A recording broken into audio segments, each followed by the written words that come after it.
Galit ang nararamdaman ng ginang na ito matapos umanong gahasain ng 16 anyos niyang anak sa Sual, Pangasinan. Pumasok na kasambahay ang kanyang anak sa pagnanais na makapagtapos ng high school. Pero imbes na matulungan, 2 beses raw itong ginahasa ng kanyang amo.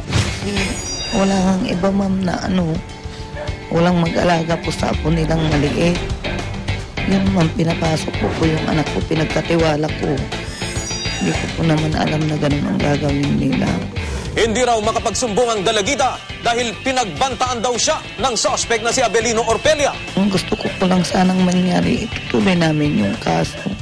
Setyembre nung nakaraang taon nang una raw gahasain ng biktima at nasundan daw ito nitong Hunyo ngayong taon.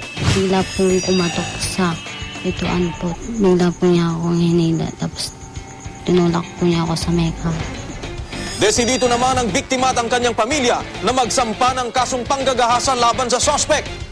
Patuloy ang sinasagawang investigasyon ng WCPD SWAT.